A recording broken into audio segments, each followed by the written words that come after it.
So hello my dear stars, कैसे हैं यार आप? उम्मीद है सब होंगे झकास।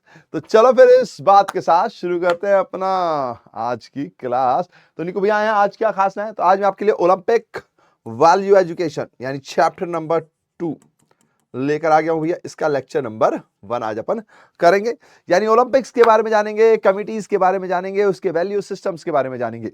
ठीक है जी, तो शुरू कर दें क्या भाई? चलो शुरू कर दें। अच्छा, उससे पहले मैं कुछ बातें बता देता हूं भाई।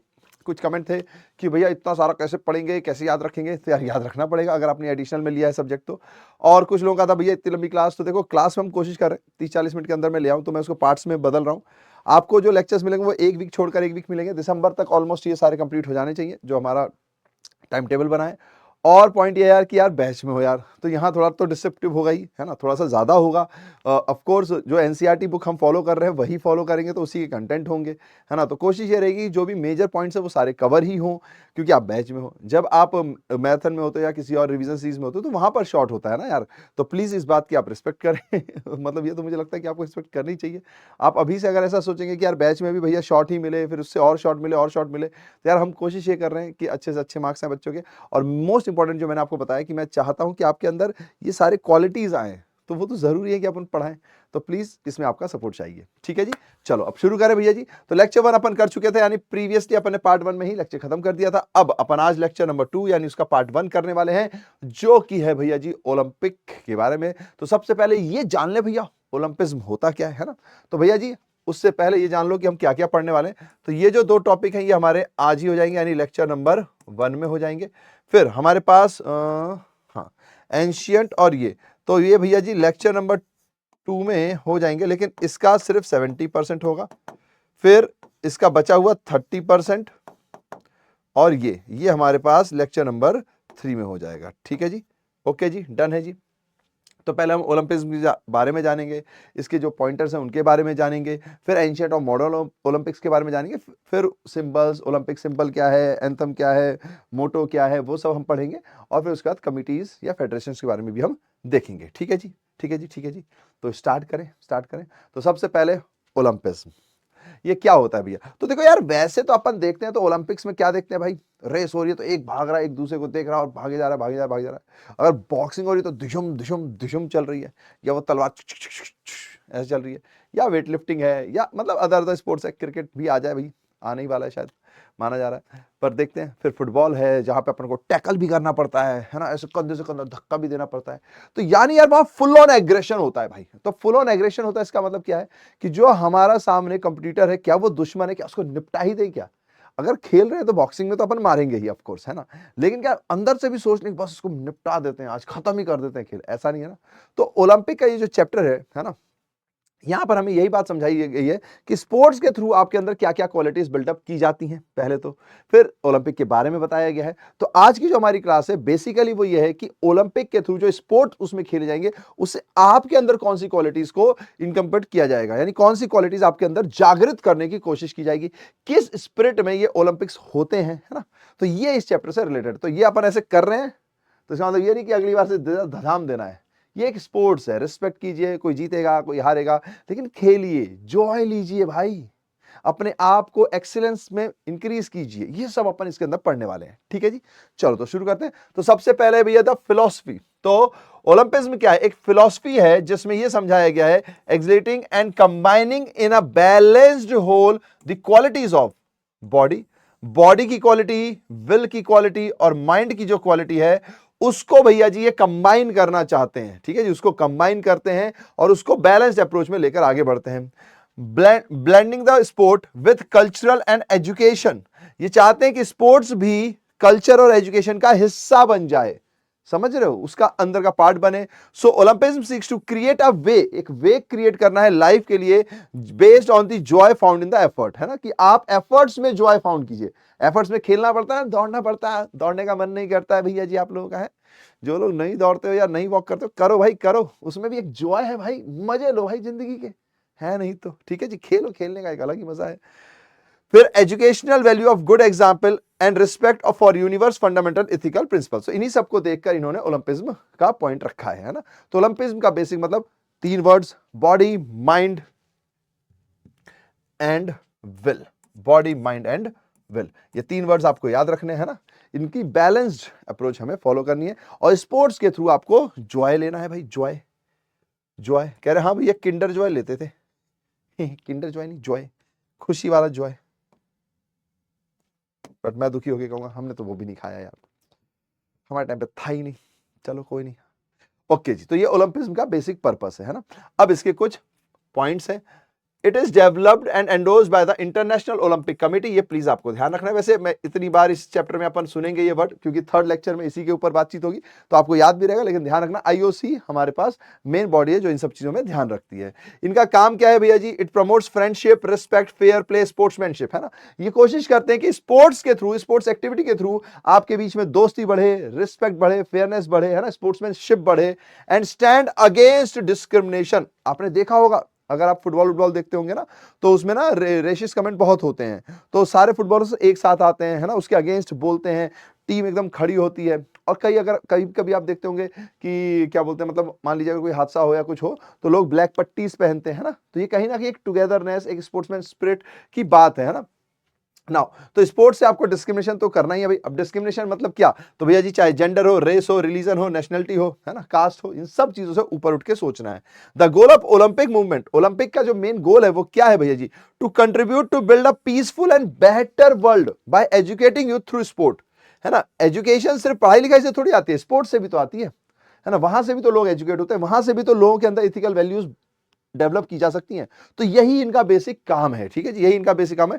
Without discrimination of any kind and in Olympic spirit which requires mutual understanding with a spirit of friendship, solidity and fair play, है ना।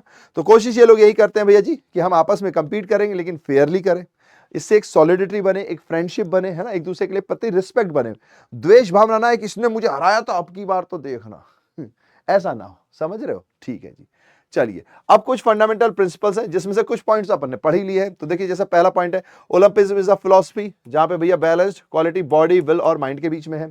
फिर it's a goal of Olympism to place sports at a service of harmonious development of humankind, है ना। Humankind का development हो harmony के साथ, यानी एकजुटता के साथ, है ना। हार्मोनी होनी चाहिए इनके बीच में, झगड़ा फसाद ये सब मन मुटाव ये सब की चीजें नहीं होनी चाहिए।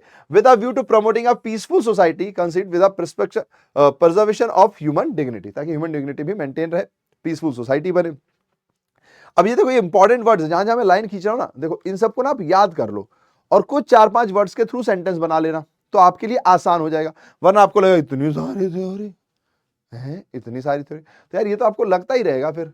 इसलिए कुछ वर्ड्स याद रखना। और इंग्लिश सेंटेंस मेकिंग, पहले लेक्चर मैंने कहा सेंटेंस मेकिंग आप समझ जाओगे तो चीजें आप लिख लोगे। ऐसे कोई बहुत हैवी हैवी वर्ड्स लिखने की जरूरत नहीं होती है, simple words. The Olympic movement is the concert organised and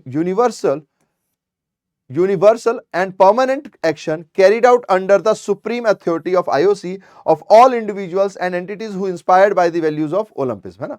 तो जाहिर सी बात है ये आईओसी के द्वारा कराया जाता है, जो इंस्पायर्ड है इसकी वैल्यू से, जो इस तरीके की वैल्यूज रखते हैं और खेलना चाहते हैं, ठीक है जी। Now the practice of sport is human right, भैया जी ये तो बात सही है ना। जैसे एजुकेशन आपका आर्टिकल 28 है, आर्टिकल आई गेस 28 ही है भाई, एक बार चेक कर लेना गूगल पे, है ना। ये आपको देता है education right, right for education, है ना। ऐसे ही भैया जी, ऐसे ही भैया जी, ऐसे ही भैया जी, ऐसे ही भैया जी, sport is a human right. ये ह्यूमन राइट है, अभी आर्टिकल में नहीं है लेकिन राइट तो है। Every individual must have possibilities of practising sport without discrimination of any kind in Olympic spirit which requires mutual understanding with a spirit of friendship, solidarity and fair play। वही वाले points है, ये तो अपन ने cover ही कर लिए थे, ठीक है जी, ये वाला पॉइंट है, ठीक है जी। तो ये इनका बेसिक काम है कि भैया जो भी व्यक्ति है, जो भी इंसान खेलना चाहता है वो जरूर खेले, विदाउट डिस्क्रिमिनेशन खेले और उसको फेयर प्ले का ऑप्शन मिले, है ना। ऐसा नहीं होना चाहिए कि भैया एक को मौका कुछ अलग मिल रहा है, एक को कुछ और मिल रहा है ना। तो ये पॉइंट है ओलंपिक्स का ना, ये फंडामेंटल प्रिंसिपल्स हैं। Recognising that sport occurs with in a framework of society, sports organisations with in Olympic movement shall apply political neutrality, है ना। ये कोशिश की जाती है कि भैया जब ओलंपिक्स हो या जब भी कोई स्पोर्ट्स हो तो उसमें पॉलिटिकल न्यूट्रलिटी होनी चाहिए। हालांकि अब हम सब जानते हैं कि भैया जी बड़े बड़े लोगों के बच्चे खेल जाते हैं और गरीब बेचारा रन बना जाता है ना। गरीब को बहुत एक्स्ट्रा खेलना पड़ता है, ऐसा नहीं है कि बहुत सारे गरीब लोग भी आगे आते हैं सामने, लेकिन जब आप देखते हो कि इन्हीं के बीच में 2-4 ऐसे भी लोग होते हैं जिन्होंने उतना परफॉर्म नहीं किया लेकिन वो खेल जाते हैं due to some other reasons, है ना। बट कोशिश यही होती है भाई कि पॉलिटिकल न्यूट्रलिटी बनी रहे। they have the rights and obligation of autonomy which includes freely establishing and controlling the rules of sport, determining the structure and governance of the organization। यानी यहाँ आईओसी का काम है कि भैया फ्रीली वर्क करो, विदाउट किसी प्रेशर में आके वर्क मत करो, रूल्स रेगुलेशन सबके लिए बराबर बनाओ, है ना, पॉलिटिकल न्यूट्रल रहो, है ना, पॉलिटिकल प्रेशर अपने ऊपर ना पड़ने दो। ये इनके फंडामेंटल प्रिंसिपल्स ऑफ ओलंपिज्म है ना, ठीक है जी। और मेन काम ये करेगा कौन? आईओसी करेगा। कौन? आईओसी, ठीक है जी, ये इन्हीं के अंदर आता है, ठीक है जी। Now the enjoyment of the rights and freedom set forth in this Olympic Charter shall be secured without discrimination of any kind, such as race, color, sex, sexual orientations, language, religion, political और other, है ना। ये इनका Olympic charter में है। Charter मतलब quarter बोलते हैं ना, जिसमें सारे पॉइंट्स होते हैं कि ओलंपिक में क्या क्या चीजें होनी चाहिए, क्या क्या पॉइंट्स होने चाहिए। तो उसमें ये बात साफ साफ है कि डिस्क्रिमिनेशन नहीं होना चाहिए, फेयर प्ले होना चाहिए, डिस्क्रिमिनेशन किसी भी प्रकार का नहीं होना चाहिए। तो ये उसके फंडामेंटल प्रिंसिपल्स हैं भैया जी। फंडामेंटल प्रिंसिपल मतलब कि ओलंपिक जब आप कराते हो तो ओलंपिज्म होना चाहिए। तो ओलंपिज्म में ये पॉइंट्स हैं सारे, है ना। Now belonging to Olympic movements requires compliance with the Olympic charter and recognition by IOC, है ना। तो अगर आपको भैया कोई भी ओलंपिक करना है या उसमें पार्टिसिपेट करना है तो आपको ओलंपिक चार्टर्स को फॉलो करने पड़ेंगे, जो जो पॉइंटर्स वहां रखे गए हैं वो करने पड़ेंगे, जो भी रूल्स रेगुलेशंस आईओसी के द्वारा बनाए गए हैं, रिकॉग्नाइज किए गए वो भी आपको फॉलो करने पड़ेंगे। ये फंडामेंटल प्रिंसिपल्स के अंदर आते हैं। जाहिर सी बात है, देखो ये 7 है तो 7 के साथ तो आपसे नहीं पूछे जाएंगे, लेकिन 4-5 आप याद रखोगे तो सही रहेगा। चलिए अब आती बारी ओलंपिक वैल्यूज। तो ओलंपिक वैल्यूज में प्लीज ध्यान रखिएगा, इसमें हेडिंग्स है ना, ये ओलंपिक वैल्यूज हैं, प्लीज याद रखिएगा। ओलंपिक वैल्यूज में 3 इंपॉर्टेंट पॉइंट्स हैं। सबसे पहले एक्सीलेंस, रिस्पेक्ट और फ्रेंडशिप। ध्यान रखिएगा, एक्सीलेंस, रिस्पेक्ट और फ्रेंडशिप, ये 3 ओलंपिक वैल्यूज हैं, ठीक है जी। Now these core values considered important in life to make it worth living and helps in decision making moral terms, ठीक है जी। याद रखोगे ना आप, है ना। ओलंपिक वैल्यूज में 3 है, एक्सीलेंस, रिस्पेक्ट और फ्रेंडशिप। चलिए जी, सबसे पहले एक्सीलेंस की बात करते हैं। एक्सीलेंस का मतलब क्या होता है भाई?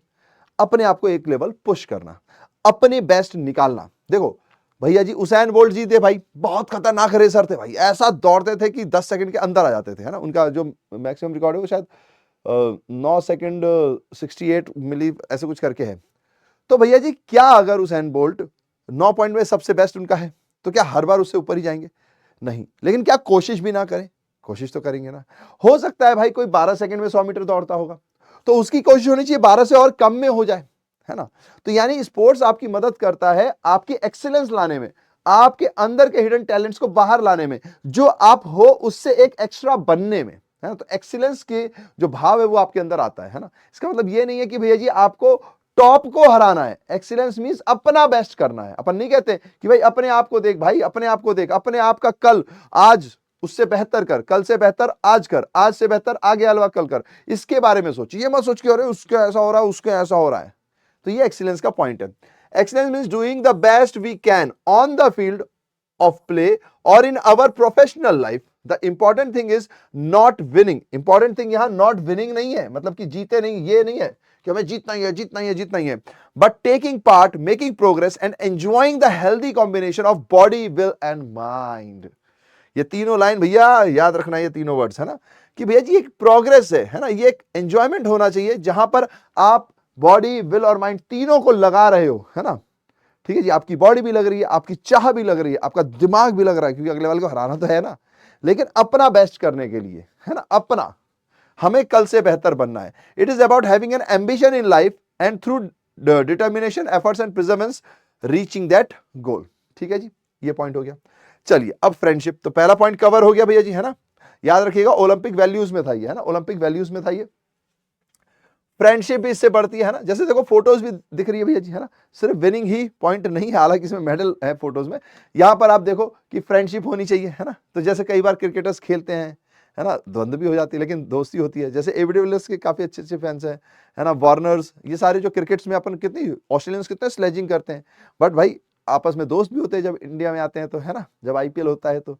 या फुटबॉल में आप देखिए, चाहे कोई कितना ही लड़ ले, Ronaldo is GOAT, Messi is GOAT, I am with Messi वैसे, बट फिर भी कितना ही लड़ लो, पर वो दोनों कितने आराम से प्रोफेशनली बिहेव करते हैं, अच्छे से बातचीत करते हैं, मिले मिले मिले, नहीं मिले नहीं मिले। कितनी भयंकर राइवलरी है ना। ऐसा लगता है जैसे अगर इतनी राइवलरी हमारे किसी के बीच में हो तो हम तो उसकी टांग ही तोड़ के आ जाएंगे, जा तू तोड़ ले अब हमारा रिकॉर्ड, है ना। लेकिन यही ओलंपिक्स में सिखाता है कि भाई ऐसा नहीं करना है। तो फ्रेंडशिप रखो, friendship is at the core of the Olympic movement, ये कोर है भैया जी। Friendship brings Olympic and para Olympics athletes and people from around the world together in sports, है ना, दोस्ती ही है जो आपको आपस में साथ में लाती है। Play and competition, it break down barriers encouraging individuals to look beyond the differences such as gender, ability, culture, race और रिलीजन। और देखो ये तो हम सबको पता है ना, हम दोस्ती किसी से भी कर सकते हैं, है ना। तो दोस्ती सिर्फ स्पोर्ट्स में नहीं, कहीं भी आप देखो तो वो बियॉन्ड होती है ना। अगर कृष्ण जी को देखो आप, है ना, सुदामा जी के साथ बियॉन्ड है ना। तो ऐसी ही बियॉन्ड होती है, मतलब वो किसी एज को नहीं देखती, किसी कास्ट को नहीं देखती, किसी रिलीजन को नहीं देखती है, दोस्ती बस दोस्ती होती है। तो यही स्पोर्ट्स का भी रोल है। तो अब आप दोस्ती के बारे में अगर जानते हो, फ्रेंडशिप के बारे में अगर जानते हो, कैसी फ्रेंडशिप होती है, क्या आप सोच समझ के करते हो कि यार ये मेरे कास्ट का, इससे दोस्ती करूंगा, ये मेरे कास्ट का नहीं है, इसकी ऐसी की तैसी। अगर आप ऐसा सोचते हो भाई, गलत है भाई, ये दोस्ती नहीं है फिर तो, ये है ना, समझ गया ना। तो बस वही पॉइंट्स आपको यहाँ छापने, बस साथ में स्पोर्ट्स एक्टिविटी लिख देना है, ठीक है जी। By welcoming everyone's difference we are able to establish stronger bonds, this value broadly refers to building a peaceful and better world through solidity, team of spirit, joy and optimism in sports, ठीक है जी। चलिए अब आती है respect. Respect का point क्या है कि यार देखो, अपन लड़ने वाले हैं, कंपीट करने वाले हैं, लेकिन एक दूसरे के लिए इज्जत आपके मन में रहनी चाहिए, है ना। आपने देखा होगा मैच के बाद अपन हैंडशेक करते हैं, है ना, या फिर वो जैसे अपन वो बॉक्सिंग होता है ऐसे होता है, फिर दोनों ही साथ में होते हैं, एक को उठाया जाता है, फिर वैसे गले लगता है ना, जो हार गया वो भी गले लगता है ना। अब कई बार थोड़ा इधर उधर हो जाते हैं, लेकिन मोस्टली तो रिस्पेक्ट के लिए ही होता है। तो यही पॉइंट है, जैसे देखो यहाँ पे जर्सी बदलती है, फुटबॉल में अगर आप जानते होंगे जर्सी बदली जाती है, तो ये सब एक रिस्पेक्ट को ही दिखाता है। Respect lies at the heart of Olympism, है ना, ये उसके दिल में रहता है, ये उसका कोर है भैया। देखो क्या क्या वर्ड्स यूज कर रहे हैं भैया, ये सब आपको भी यूज करने हैं, ठीक है जी। Respect for yourself and your body, for other people, for rules, for regulations. तो भैया रिस्पेक्ट किसकी रखनी है भैया, अपने लिए रखो, अपनी बॉडी के लिए रखो, अदर पीपल के लिए रखो, रूल्स के लिए रखो, रेगुलेशंस, इन सब के लिए रिस्पेक्ट रखो। ये नहीं कि भैया इंसानों के रिस्पेक्ट और रूल कैसी तैसी कर रहे हो, है ना। तो ये सब नहीं, सभी के लिए रिस्पेक्ट रखनी है, ठीक है जी। For sports and for the environment, in fact respect is the key strong friendship, fair play and sportsmanship. भैया अगर आप रिस्पेक्ट करोगे तभी आपकी फ्रेंडशिप अच्छी होगी, फेयर प्ले कर पाओगे और स्पोर्ट्समैनशिप आपकी अच्छी दिखाई देगी, ठीक है जी। It is very important for our actions, positive or negative, is an important part of playing in a participative role in our communities. तो respect yourself and others goes beyond the sport, है। Respect हमेशा अच्छे से करनी है। और इसमें दो चार आप एग्जांपल्स भी लिख सकते हो, जैसे इन्होंने नहीं लिखे, मैंने आपको बताया कि फुटबॉल्स में अपन जर्सी चेंज करते हैं, this is a example of respect, है ना। या फिर जब हम मैच खत्म हो जाता है, बाउट, बॉक्सिंग का बाउट होता है भाई, पूरा मुंह चलता है, लेकिन जब एक हाथ उठाते हैं फिर वो ऐसे ऐसे करता है, और फिर वो लूजर जो होता है वो भी हक करता है या थोड़ा हाई फाई ये सब करता है। तो ये क्या है, एक रिस्पेक्ट कोई तो दिखा रहा है, ठीक है जी। नाउ रिस्पेक्ट इंक्लूड्स, अब रिस्पेक्ट में बहुत सारी चीजें इंक्लूड्स है। पहला, knowing that we can offend or hurt someone by not letting them join in our game, respect the others. यानी कि भैया अगर आप मान लो कि ये बहुत होता है भैया, ये गली मोहल्ले में, हाँ तू मेरा दोस्त नहीं है मैं तुझे नहीं खिलाऊंगा, है ना, करते हैं ना, नहीं करना चाहिए भैया जी। Listening to and asking for the ideas, opinions, beliefs of everyone, boys, girls, people living with a disability, respect for others, है ना। जैसे मान लीजिए भाई कोई दूसरा है अपने आइडियाज बता रहा है, उसको सुनो। ऐसा ना हो कि भैया जी कोच बन गए हो तो अपनी अपनी ही चलाते रहो, अपने फेवरेट लोगों को खिला रहे हो, बाकी लोग परफॉर्म कर रहे हैं उनको नहीं खिला रहे, ये सब नहीं करना चाहिए, बट करते हैं। और खासकर अगर आप डिसेबल्ड पर्सन के साथ हो तो उनकी आपको प्रॉपर रिस्पेक्ट करनी है ना, ऐसा नहीं करते रहो उसको, मतलब अपशब्द मत बोलो, कुछ वैसे मत बोलो। फिर helping others to feel safe from violence, teasing, bullying and verbal, physical और सेक्सुअल वायलेंस। ये तो बोला जाता है, लेकिन मैंने आपको बता ही रखा है, मैं नेशनल्स खेलने गया हूँ भाई, बच्चे नहीं मानते नहीं मानते, वो कभी कहीं कुछ लगा देते हैं, लाल बाम, हमारे वक्त में लाल बाम होता था, और कई बच्चे ऐसे होते हैं यार, वो ऐसा सोते हैं कि भाई सोते ही रहते हैं, पता नहीं वो कौन सी कुंभकर्ण वाली नींद में रहते हैं, उनके कहाँ कहाँ बाम लगा देते हैं पता ही नहीं चलता भाई, मुंह में कोलगेट ठूस देते हैं, सब करते हैं, हालांकि नहीं करना चाहिए, रिस्पेक्ट फॉर अदर्स, पर क्या करें, आपको पता ही है हमारी दुनिया कैसी है, तो आप लोग मत करना भाई ऐसा, अगर आप में से कोई कभी खेलने जाए तो। Now taking care of ourselves by choosing to eat healthy food while getting enough rest and exercise, self of respect, इसको self of respect कहोगे आप। being confident in ourselves to share and defend our ideas and opinions, ये भी एक self respect की तरह आएगा। तो रिस्पेक्ट में बहुत सारे पॉइंट्स कवर होते हैं। अब देखो यहाँ पे ओलंपिक वैल्यू एजुकेशन की बात हो रही है ना, वो ओलंपिक वैल्यूज था, अब ये ओलंपिक वैल्यू एजुकेशन है, इसमें 5 पॉइंट्स है हमारे पास, 5 पॉइंट्स हैं, Joy of effort, fair play, respect for others, pursuit of excellence and balance in life between body, will and mind. तो वही जो पॉइंट्स हमने पढ़े उन्हीं को इन्होंने 5 पॉइंटर्स में बदल दिया है। तो आपको अच्छे से इसको लिखना आना चाहिए। तो core values also include 5 educational values. तो ये एजुकेशनल वैल्यूज है ना, वो ओलंपिक वैल्यूज थी, ओलंपिक एजुकेशनल वैल्यू की बात आएगी तो ये आएगा, या ओलंपिक वैल्यू एजुकेशन आएगा तो ये आएगा। Mental, emotional and physical aspect यहां पर ध्यान दिए जाते हैं। तो यहां सिर्फ स्पोर्ट्स में फिजिकल नहीं देख रहे हैं, मेंटल भी देख रहे हैं, ठीक है जी। तो फिजिकल, इमोशनल और मेंटल तीनों पॉइंट्स यहां पे कवर किए जाते हैं। इसमें ये 5 हेड्स हैं जिसको आपको अच्छे से समझना है। इसमें से कोई ना कोई टॉपिक में आ सकता है, किसी के ऊपर आपको लिखने के लिए आ गया। तो सबसे पहले जॉय ऑफ एफर्ट। सबसे पहली बात तो इस बात की खुशी मनाओ भाई कि आप कम से कम खेलने तो पहुंचे। मैदान जंग में हारने के डर से जो जंग ना लड़े वो कायर है। जो जंग लड़कर हार जाए उसे लोगों ने आज भी वीर कहा है। समझ गए? हमारे यहां पर इतने वीर पैदा हुए हैं जिन्होंने बहुत सारी जंगें हारी हैं, लेकिन वो वीर इसलिए हैं क्योंकि उन्होंने जंगें लड़ी हैं।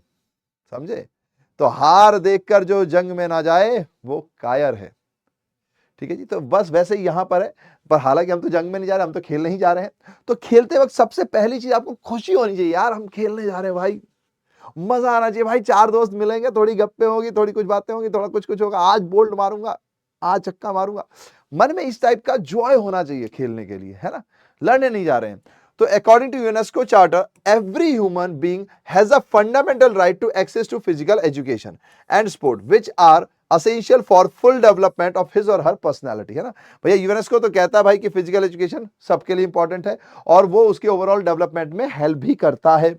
Now the freedom to develop physical, intellectual, moral powers. देखो ये वर्ड याद रखिए, फिजिकल, इंटेलेक्चुअल, मॉरल, या फिर यहां पर जो था अपना मेंटल, इमोशनल और फिजिकल, है ना, ये वर्ड्स याद रखिए कि इन सबको इंक्रीज करने में कहीं ना कहीं ये मदद करता है। Sports must be granted both within the education system and other aspects of social life. Thus, a child needs to enjoy and have fun with sports and physical activities. ठीक है जी। क्योंकि भैया जी हमारा जो एजुकेशन सिस्टम है आप सबको पता है, मार्क्स नहीं लाओगे तो जॉब नहीं मिलेगी, जॉब नहीं मिलेगी तो नौकरी नहीं लगेगी, मतलब मार्क्स नहीं लाओगे तो नौकरी नहीं लगेगी, नौकरी नहीं लगेगी तो छोकरी नहीं मिलेगी। तो बेटा पढ़ लो, पढ़ाई ही भला करती है। तो जी हाँ, पढ़ाई भला करती है, इसमें कोई डाउट नहीं है ना। मगर स्पोर्ट्स भी भला करता है। स्पोर्ट्स में कितने सारी जॉब अपॉर्चुनिटीज हैं, है ना, बहुत सारी जॉब अपॉर्चुनिटीज है। और जॉब अपॉर्चुनिटीज से हटकर सोचिए कि वो आपको नई चीजें सिखाता है, आपकी बॉडी को फिट रखता है, ये तो बेसिक काम है। लेकिन जो यहां सिखाया जा रहा है भाई, फ्रेंडशिप सिखाता है, लीडरशिप क्वालिटी लेकर आपके अंदर आता है ना। समझ रहे हो, ये सारी जो चीजें आपकी मेंटल पीस के लिए जरूरी है भाई। समझ रहे हो, रिस्पेक्ट करना सिखाता है। ये सारे पॉइंट्स आपको एक्सीलेंस का मतलब समझाता है। एक्सीलेंस का मतलब क्या है कि अपने से बेस्ट करना है, और वो आपको अदर एस्पेक्ट्स में, लाइफ के अदर एस्पेक्ट्स में आपके काम आता है। समझ गए? तो ये सारे पॉइंट्स आपको ध्यान रखने हैं। ठीक है जी। तो विद इन एजुकेशन सिस्टम, तो इसलिए कहा जाता है भाई child needs to enjoy and have fun with sports और फिजिकल एक्टिविटीज। ठीक है जी।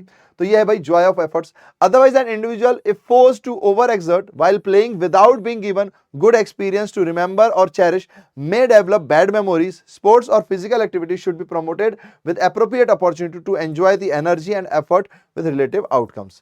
यानी इनका काम यह है कि भाई ऐसा नहीं कि किसी को फोर्सफुली कर रहे हैं। मान लीजिए कोई नर्ड है, किसी को खेलने का शौक ही नहीं है, तो उसको मत करो, लेकिन अगर किसी को है तो जरूर करो और उनको इसका महत्व समझाओ, है ना। तो क्या पता महत्व समझ लेने के बाद लोग खेले कूदे, है ना। तो जबरदस्ती नहीं करना है ताकि उनके पास बैड मेमोरीज हो जाएं और ये वो।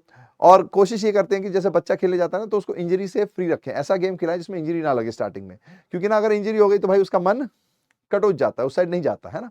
तो ये पॉइंट्स है इसके अंदर। फिर आता है भैया फेयर प्ले, कि भैया जी हमारे पास दूसरा पॉइंट क्या है कि फेयर प्ले, है ना। ओलंपिक वैल्यू एजुकेशन के अंदर फेयर प्ले होना जरूरी है। अगर मुझे चीटिंग करता है तू, अगर ऐसा होगा तो अपन उसके साथ खेलेंगे क्या? नहीं खेलेंगे ना। हम स्पोर्ट्स खेलेंगे क्या? नहीं खेलेंगे ना। तो चीटिंग नहीं करनी है भैया जी, फेयर प्ले रखना है ना। तो fair play refers to playing by the rules, है ना। इसका बेसिक मतलब है playing by the rules. Learning fair play behaviour sports can lead to the development and reinforcement of similar behaviour in one's everyday life. ठीक है जी। After participating in sports an individual develops the habit of fair play that is reflected his or her attitude and behaviour in life and towards the community ही she lives इन।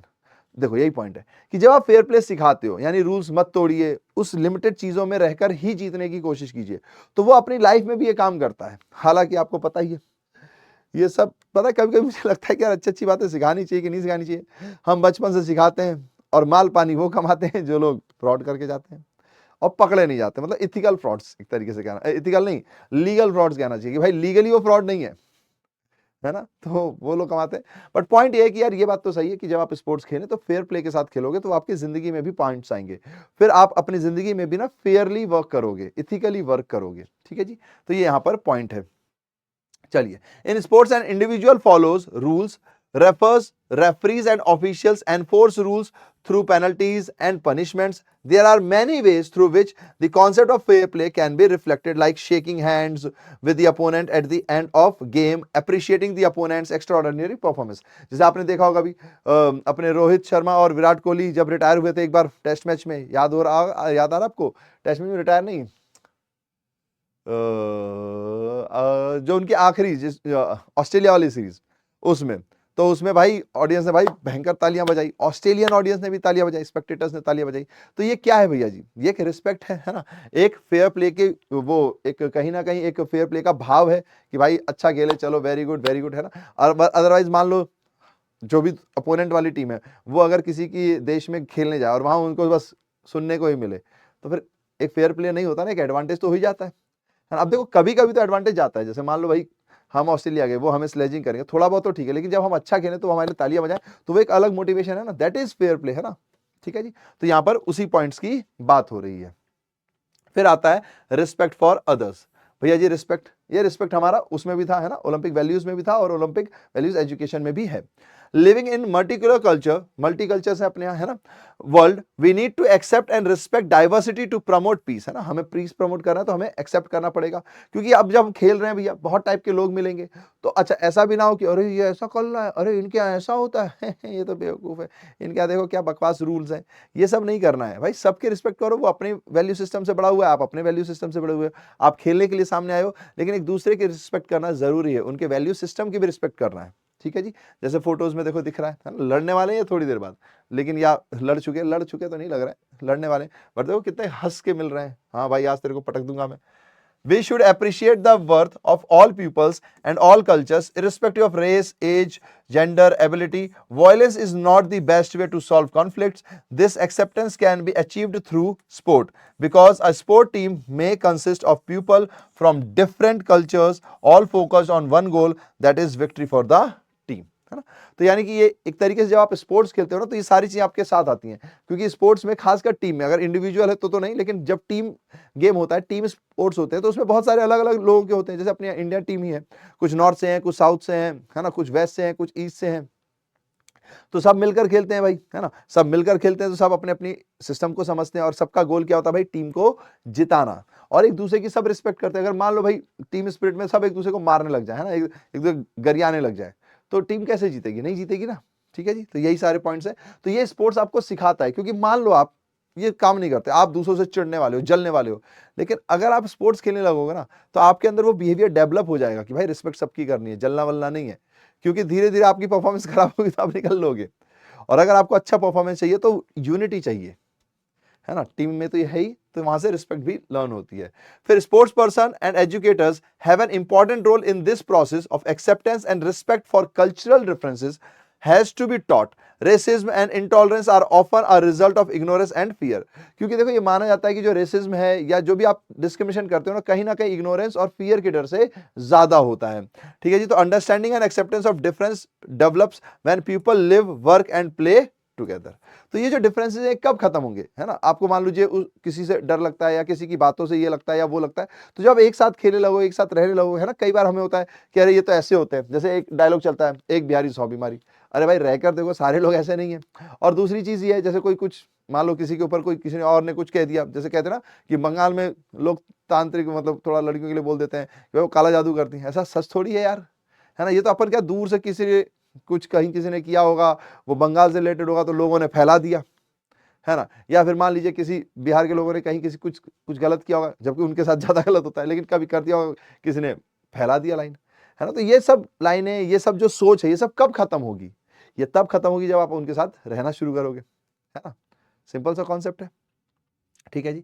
चलिए, तो ये respect for others है और ये sports सिखाता है। जब आप टीम में खेलते हो, एक दूसरे की बातें सुनते हो, समझते हो, तो फिर आगे बढ़ते हो और एक दूसरे के लिए एक्सेप्टेंस हमारे अंदर आती है ना? जो कि एजुकेशन भी सिखाता है। फिर परस्यूट ऑफ एक्सीलेंस, ये हमारा वहां भी था, है ना? तो इसमें क्या है भाई, फोकसिंग ऑन एक्सीलेंस, वही पॉइंट्स है, सारे पॉइंट्स वही है, कुछ अंतर नहीं है इसके अंदर। Focusing on excellence can be help young people to make positive healthy choices and strive to become the best that can be in whatever they do, है ना? जो भी वो करेंगे उसमें बेस्ट बनने की कोशिश ये लोग करते हैं। Sports provide an opportunity to players to become the best or to make healthy choices in safe social and physical surroundings. A healthy, clean and safe community makes a welfare young people its number one priorities.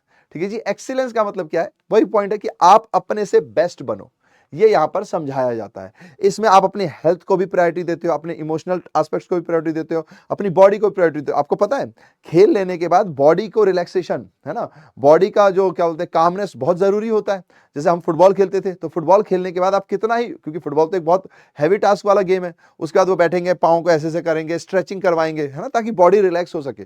तो sports में ये भी है, ये भी एक excellence है। आप सीख जाते हो how to relax your body, कौन कौन सी एक्सरसाइजेज होती हैं, है ना? तो ये सारी चीजें भी इसके अंदर सिखाई जाती है। अब जैसे कुछ चीजें इन्होंने नहीं लिखी, मैंने आपको बता दी, याद रह जाए तो ये बात लिख लेना, है ना, कि एक्सीलेंस में ये भी पॉइंट्स है। एक्सीलेंस में सिर्फ ये नहीं है कि आज आप 10 सेकंड में इतना दौड़ते थे, तो आज आपने अगले दिन आप 10 सेकंड में कितना दौड़ोगे। अगर आप मान लो जो क्रिकेट खेल रहे हो तो 4 छक्के मारते हो तो 5वां मार रहे हो कि नहीं, शतक मारा था तो अभी कितना किया है, यही नहीं है, और भी चीजें एक्सीलेंस के अंदर, आपके इमोशनल एस्पेक्ट्स, आपका लोगों को देखने का नजरिया, है ना, ये सारी भी एक्सीलेंस के अंदर आती हैं अगर वो इंप्रूव होती हैं तो ये पॉइंटर्स आप लिख सकते हो, है ना। चलिए, sports sharpen skills and attend the needs of all children and youth, girls or boys, children with learning disabilities and children with hearing, vision or other physical disabilities. It provides an environment free from discrimination, harassment and fear. तो जाहिर सी बात है, यहां पर आपकी जो skills होती है ना, वो बाहर निकल कर आती हैं। आपकी जो भी स्किल है उसको और शार्पनेस मिलती है ना। और खासकर डिसेबिलिटीज लोगों के लिए बहुत अच्छी चीज है ये, क्योंकि स्पोर्ट्स जब वो खेलते हैं ना, तो उनको खुद पर भरोसा भी होता है, उनको लगता है कि उनकी कोई वैल्यू है ना। और जब वो कुछ अच्छा अचीव करते हैं, भी आपने देखा होगा जिनकी हाइट बहुत छोटी है, वो उन्होंने भाले पे हाँ भाला ही फेंका था, तो कितना उनका पॉडकास्ट चला है, कितने फेमस हुए हैं, थोड़ा सा उन्होंने गरिया वरिया भी दिया था, है ना, तो काफी फेमस हुए वो। तो खुद में एक खुशी, खुद में एक प्राइड फील होता है ना। तो एक्सीलेंस सिर्फ हम नहीं, disable person, young boys girls, ये सब भी फील करते हैं, है ना। तो ये पॉइंट्स है। फिर उसके बाद आता है बैलेंस बिटवीन, ये आखिरी पॉइंट था, balance between body, will and mind. Please याद रखिएगा, इसके अंदर 5 है हमारे पास, जिसमें 3 कॉमन है। तो अगर आपसे वो पूछेगा ओलंपिक वैल्यूज के ऊपर, है ना, तो ओलंपिक वैल्यूज में 3 पॉइंट्स है। फ्रेंडशिप, क्योंकि फ्रेंडशिप अलग है, याद रखिएगा, है ना। वैल्यूज कहां गए, ये रहा वैल्यूज, इसमें फ्रेंडशिप अलग है ना, ठीक है जी। और ओलंपिक वैल्यू एजुकेशन में आपके पास 5 पॉइंट्स हैं, जिसमें फ्रेंडशिप नहीं है ना, ठीक है जी। तो जॉय फेयर प्ले 2 है, रिस्पेक्ट और एक्सलेंस 3, और ये बैलेंस वाला मतलब 1 2 3 4 5, तो बैलेंस हमारा 5वां है, ठीक है जी। तो जॉय याद रखोगे ना, उसमें फ्रेंडशिप एक अलग है, और एक्सीलेंस और क्या बोलते हैं, ये तो सेम ही हो गया,